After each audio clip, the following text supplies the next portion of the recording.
Good afternoon to you, and warm welcome for this very special media interaction that we have today on the occasion of the inaugural 2+2 Foreign and Defence Ministers meeting, ministerial meeting that we have today with Australia.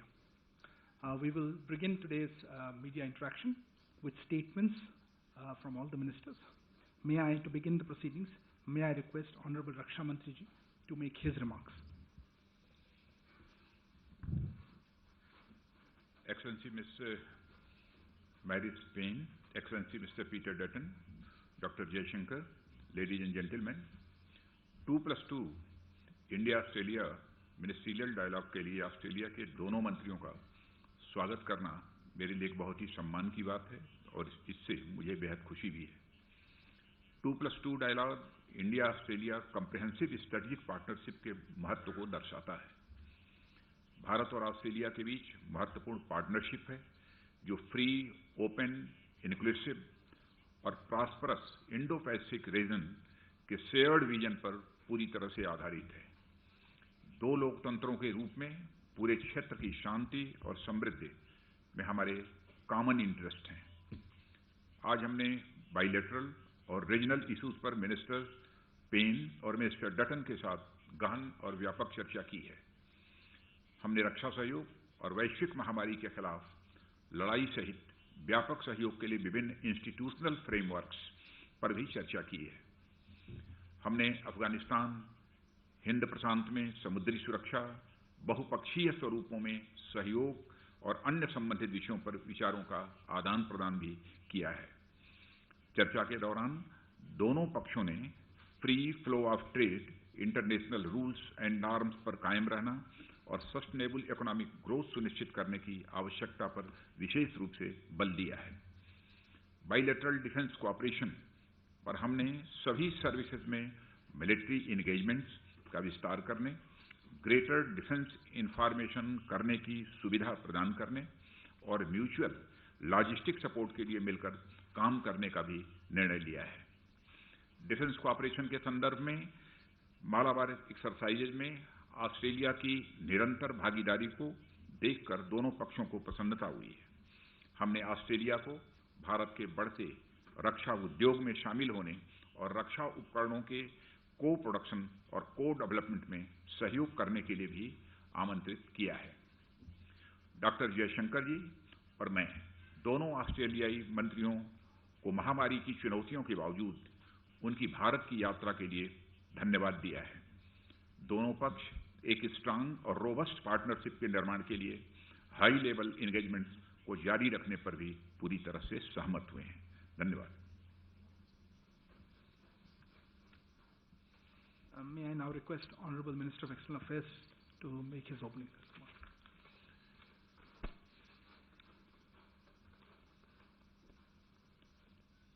Raksha Mantri ji, Minister Payne, Minister Dutton, friends of the media.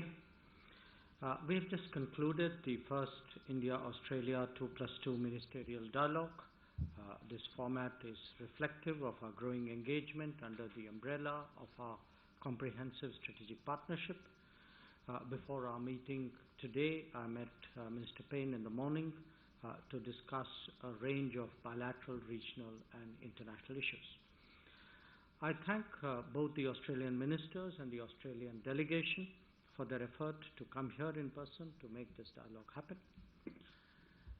As democratic polities, market economies and pluralistic societies, we have a natural bonding that has assumed contemporary relevance in a changing world.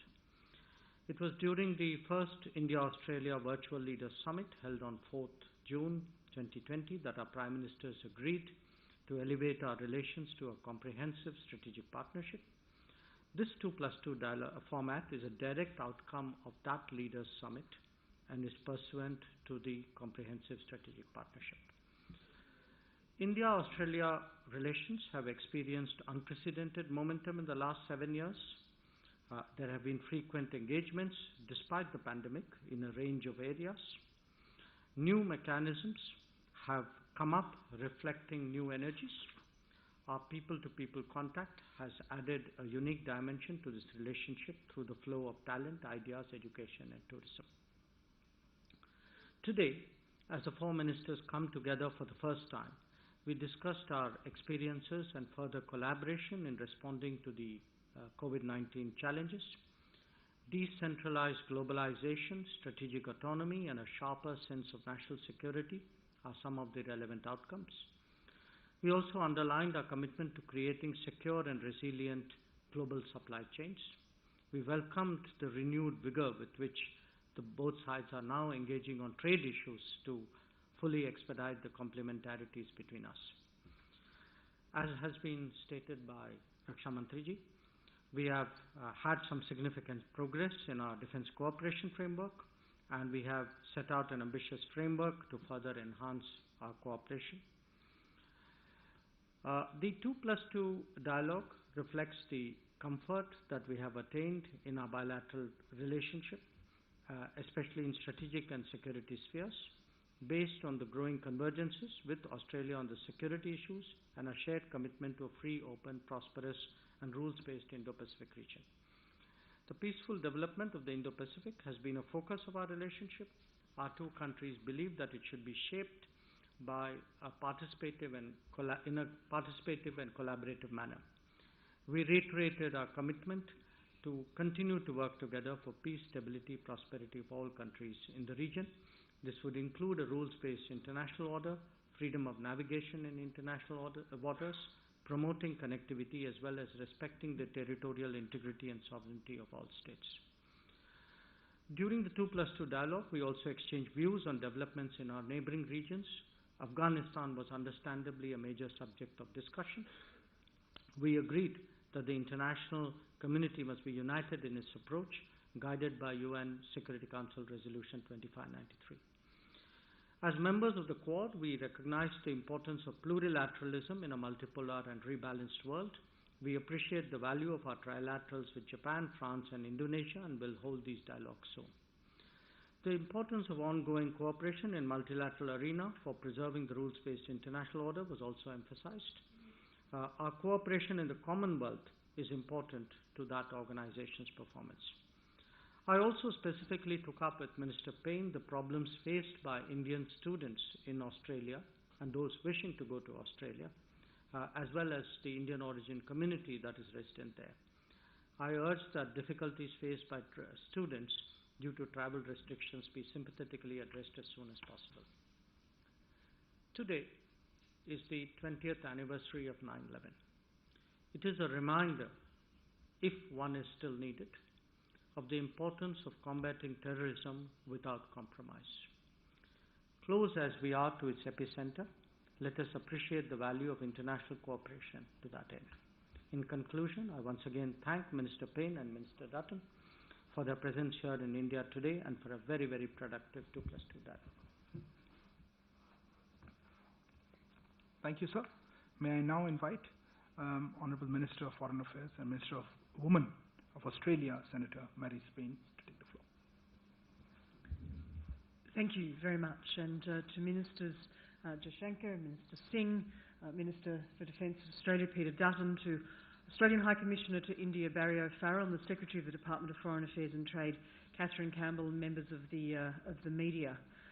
May I say what an enormous pleasure it is to be in New Delhi again. Unusually for Australians, we appear to have brought rain with us. We intend to take some home because we most certainly need it, but it is, as always, no matter the weather, a great pleasure to be here. I want to extend our heartfelt thanks to our hosts for their warm and generous hospitality and their facilitation of this extremely important meeting between Australia and India. This is my third visit to India in 3 years, and I've stopped counting the number of meetings I have been able to have with my good friend, Dr. Jaishankar, many of them face-to-face, perhaps too many of them virtual, and we look forward to escaping the confines of COVID-19 to ensure that those face-to-face meetings and international engagements can continue. That strong engagement, though, speaks to the powerful momentum in the relationship between our two nations. And it is an important step today, with the 2+2 meeting marking another success stemming from our comprehensive strategic partnership and from the undertakings that we are pursuing. Australia and India share a positive vision of a free, open, secure, inclusive Indo-Pacific. As maritime powers and outward-looking democracies in the Indo-Pacific, our cooperation is essential. We've talked today about many things, but including the strong and enduring Australia-India relationships in trade, in community links, in cyber and climate and defence. We have shared views on the challenges of the East China and South China Seas, of Myanmar and of Afghanistan. Last month did see the fall of Kabul.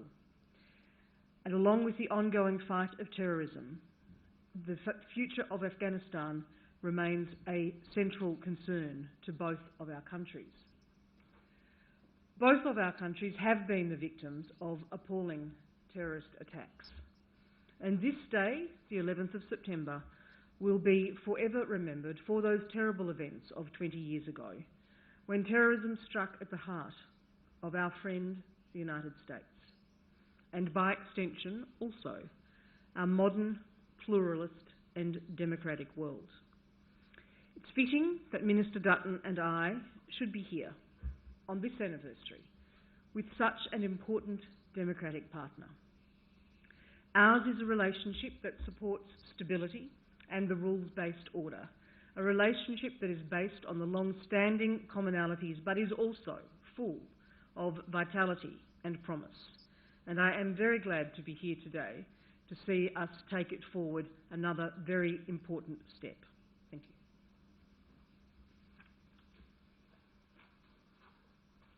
May I now request Honourable Minister of Defence of Australia, Mr. Peter Dutton, to take the floor. Thank you very much.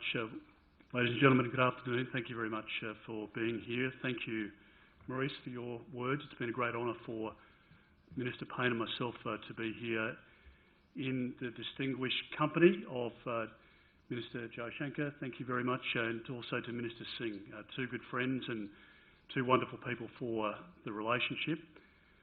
I too want to start today by acknowledging the 20-year anniversary of 9/11 and acknowledge that many people will still be suffering the loss of a loved one, and let it always be a reminder to us of the human cost of the barbaric acts of terrorism, which, as Minister Payne points out, we see not only in the United States but in our own countries and indeed in regions across the world.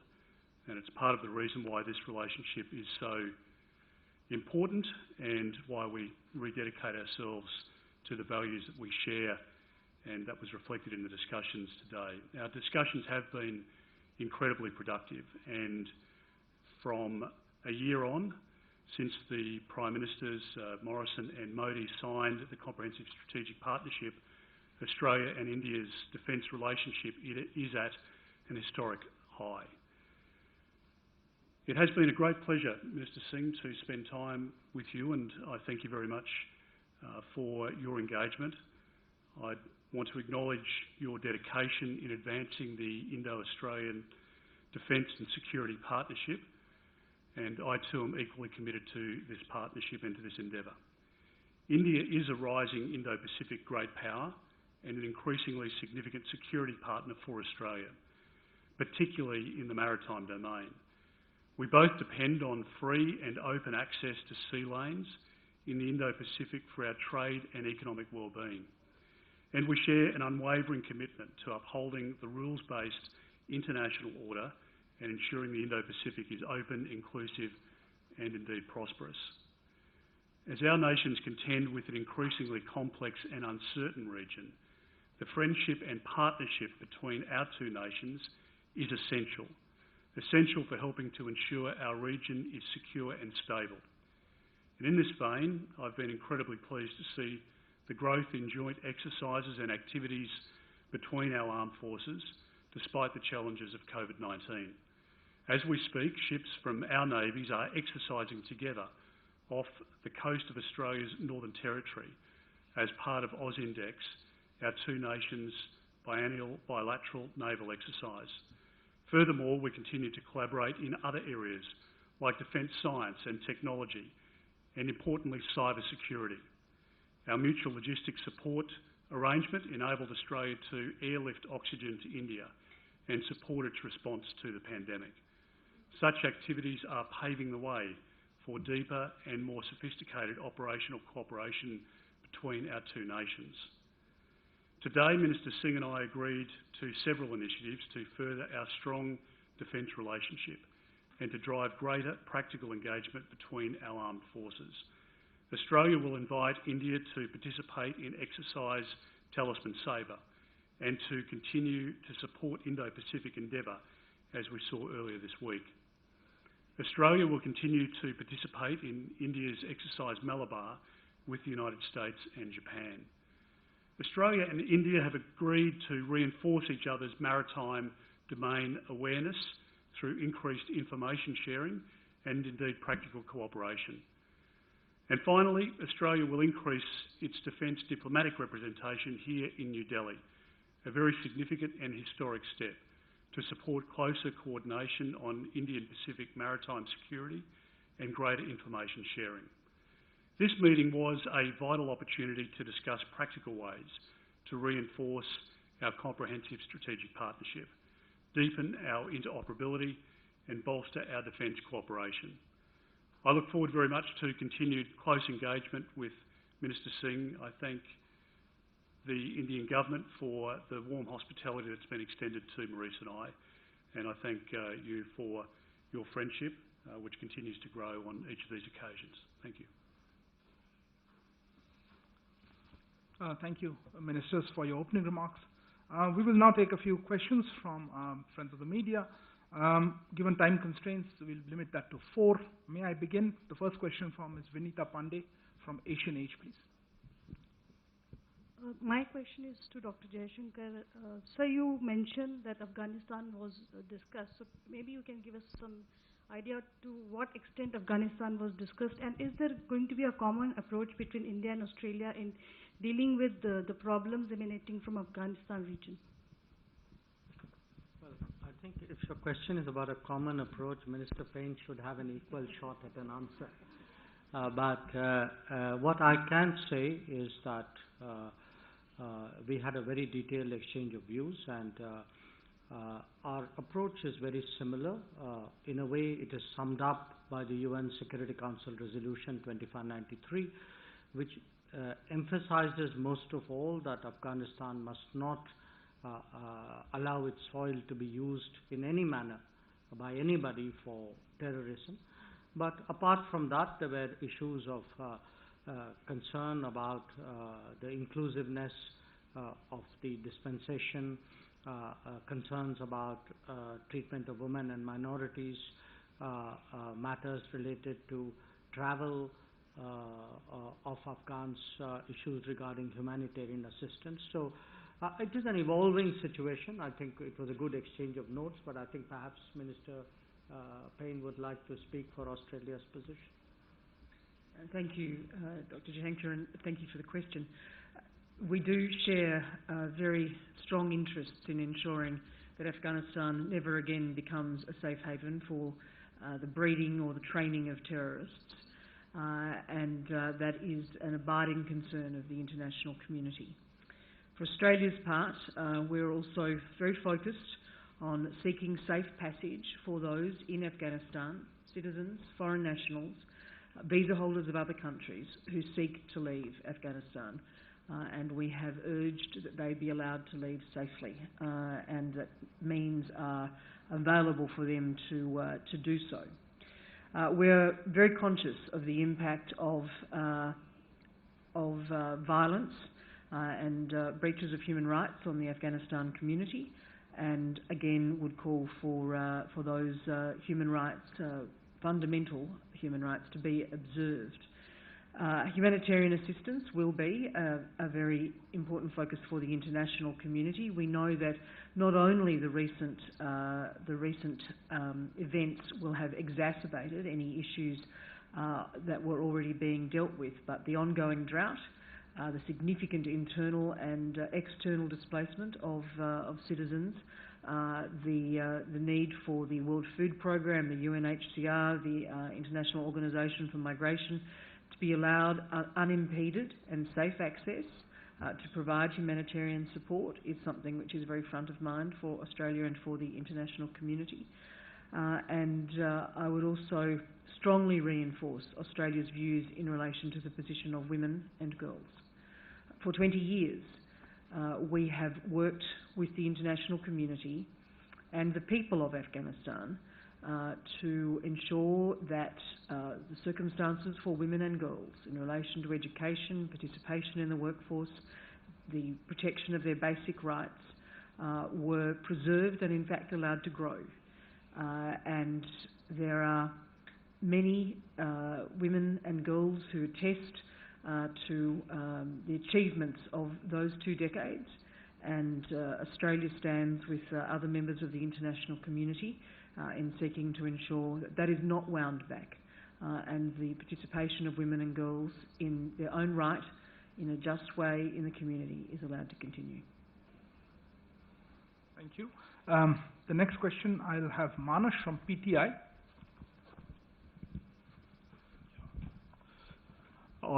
Good afternoon, Ministers. The 2+2 inaugural talks took place at a very, very crucial time when the region is witnessing unsettled geopolitical flux, including developments in Afghanistan as well as our growing convergence among the Quad member countries in the Indo-Pacific region. Considering the deepening of Australia and India's defense cooperation, Rajnath Singh, how do you see the India-Australia defense cooperation going forward in the next 5 to 6 years? Thank you. मैं कह सकता हूं कि हाल के वर्षों में भारत और Australia के बीच बाइलेटरल डिफेंस कोऑपरेशंस जो है काफी मजबूत हुए हैं और भारत और ऑस्ट्रेलिया के बीच जो यह कोऑपरेशन अथवा जो यह बाइलेटरल रिलेशन है वो सही दिशा में जा रहा है और इसमें रिमार्केबल प्रोग्रेस हुई है विगत कुछ वर्षों में, यह भी मैं कह सकता हूं। जून 2020 में जो प्रधानमंत्री मोदी जी और प्रधानमंत्री ऑस्ट्रेलिया मिस्टर मॉरिसन के बीच वर्चुअल लीडर समिट हुई थी, उसके दौरान इस रिश्ते को एक कॉम्प्रिहेंसिव स्ट्रेटेजिक पार्टनरशिप तक आगे बढ़ाने और एक बढ़ाने का एक मेजर माइलस्टोन मैं मानता हूं, ऐसा रहा है। मैं मंत्री पीटर डटन को हमारी बढ़ते पार्टनरशिप को आगे बढ़ाने में उनकी जो व्यक्तिगत रुचि रही है, जो पर्सनल इंटरेस्ट उन्होंने लिया है, इसके लिए भी मैं उनको धन्यवाद देता हूं और इसके लिए उन्हें मैं अपनी तरफ से बधाई भी देना चाहता हूं। भारत और ऑस्ट्रेलिया के पीसफुल, कोऑपरेटिव और प्रॉस्परस इंडो पैसिफिक रीजन में हम दोनों के साझा हित हैं और यह साझेदारी एक फ्री, ओपन, इंक्लूसिव और rule based Indo Pacific region के विजन पर पूरी तरह से आधारित है और हमारे उभरते हुए कोऑपरेशंस में greater military engagements, better information sharing और इमर्जिंग डिफेंस टेक्नोलॉजीज में कोऑपरेशन और म्यूचुअल लॉजिस्टिक सपोर्ट, यह सब सारी संभावनाएं स्पष्ट रूप से दिखाई देती हैं। हमने भारत की liberalised foreign direct investment policies का लाभ उठाने के लिए ऑस्ट्रेलियन इंडस्ट्री को भी आमंत्रित किया है और हम पूरे क्षेत्र की सुरक्षा और विकास के लिए ऑस्ट्रेलिया के साथ एक मजबूत साझेदारी बनाने के लिए भी पूरी तरह से हम कमिटेड हैं और मैं इस साझेदारी को और अधिक हाइट देना चाहता हूं और अधिक ऊंचाई पर ले जाना चाहता हूं। Thank you very much. Would Minister Dutton also like to add to that? Thank you. Well, first I endorse the words of Minister Singh. I think the outlook and the desire for both of our countries is to see remaining peace and prosperity in our region, and India enjoys the economic success that it does today, and Australia enjoys the economic success that we do because of the prevailing peace in our region. The Indo-Pacific is a complex area, and increasingly so. Neither Australia nor India are aggressive nations. We stand for our values, and we work very closely together because our values align. And we want for our countries, as we want for other countries in the region, a very bright future. And it's why we shouldn't take what we have for granted or what we've been able to build up since the end of the Second World War in our part of the world. We need to make sure that that peace prevails, and that's the cause that we dedicate ourselves to. And so the arrangements between our respective defence agencies is more important than ever. Sharing of that intelligence, the maritime operations, the ability to form those people-to-people links, the shared arrangements in terms of facilities and understanding the better ways in which we can operate together to reach beyond our normal areas of influence. These are all very important areas of pursuit in the relationship, and I commend the leadership under Minister Singh and the General and Secretary Kumar and others for that work and the engagement with Australia, because we're dedicated to making sure that peace continues in our region and that our countries can continue to thrive and to prosper. Thank you, sir. For the third question, may I invite Manish Jha of TV9 to the microphone, please. Thank you, sir. Sir, my question to both sides, my question to Honorable EM also, that since India and Australia both are member of Quad, and China calls Quad as Asian NATO, so what is your response? Well, I think my response would be that we call ourselves Quad, and Quad is a platform where 4 countries have come to cooperate for their benefit and for the benefit of the world. I think a term like NATO is very much a Cold War term looking back. I think Quad looks in the future. It reflects globalization. It reflects the compulsions of countries to work together. And if you look at the kind of issues Quad is focused on today, vaccines, supply chains, education, connectivity, I can't see any relationship between such issues and NATO or any other kind of organizations like that. So I think it's important not to misrepresent what is the reality out there. Minister. Thank you. I think Jay has explained it and articulated that response extremely well, if I may say. And it's certainly the case that as Australia and India have re-energised relations, there is also the opportunity to work through smaller groups like the Quad and other pieces of regional architecture like the East Asia Summit, the ASEAN Regional Forum, for example. Quad members are champions of ASEAN centrality. We actively engage in that ASEAN-led architecture. We're committed to supporting the practical implementation of the ASEAN outlook on the Indo-Pacific. I'd also say that we have a positive and practical agenda. Minister Jaishankar has mentioned a number of those initiatives around vaccines, around climate, around critical technology, also trying to address some of the dangerous disinformation that pervades the world's experience in relation to the pandemic. So our constructive engagement in an informal diplomatic network is overwhelmingly about contributing positively for that open, inclusive and resilient region in which we all want to live. Thank you. And from final question, may I request Maha Siddiqui there at CNN News 18. Hi, I'm Maha Siddiqui from CNN News 18. My question is for both External Affairs Minister Dr. S. Jaishankar and the Australian Foreign Minister. COVID has changed a lot, but we're all learning to live in the new normal. But there's a lot of frustration and problems for Indian students who want to travel to Australia, and because of restrictions, they haven't been able to do so. Was that matter taken up by the Indian side? And the Australian side, has there been any reassurance as to when things can be eased out? Can I go first? You may. Well, yes, we hear a lot from the students, and I think their frustrations, their feelings are completely understandable. Many of them would like to be at the institutions that they are already studying in or want to study in. So we discussed it in some detail today. Minister Payne, who will of course speak for herself, shared with me what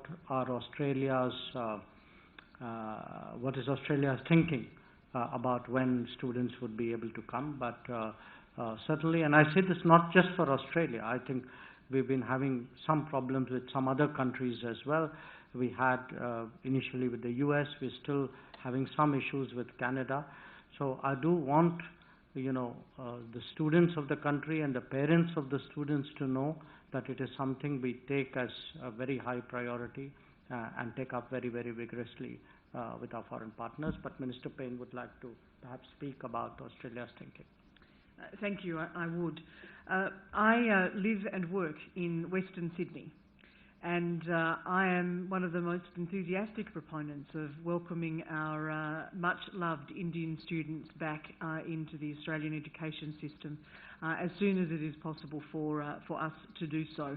The diaspora is and the student body is very present where I live and where I work, and we miss that engagement sincerely. There are still over 60,000 Indian students in Australia, but I do definitely understand the desire that those students and their families who are not able to be there have, that desire they have for the on-campus experience, the in-country life, and it is, of course, very difficult. The COVID restrictions have impacted travel to and from Australia, not just for the sorts of students that you raise, for Australians themselves, and in fact for ministers like Minister Dutton and I. We are required to comply with the same sort of quarantine restrictions and health requirements as all incoming travellers, as you would expect. So our approach in Australia has been based on research and modelling commissioned by the government from the eminent Doherty Institute, and that gives us a 4-phase pathway in terms of our response to COVID-19 and our progression through and out of the restrictions that have been in place. We are on the way to vaccinating Australians to a level which will give us the confidence to begin the sort of reopening that will enable students to return in phases 3 and then in phase 4, a much more open environment for international travel, and that will include students. So I think, although it is frustrating, I understand, for both the individuals and for families, there is shared desire on both sides to see that travel resume between our countries as soon as it is safe to do so, and I look forward to being one of the people at the airport to welcome the first arrivals of Indian students coming back to Australia. Thank you, Honourable Ministers. Thank you, guests. That brings us to the end of this special briefing. May I request you to remain seated as the delegation members leave the hall.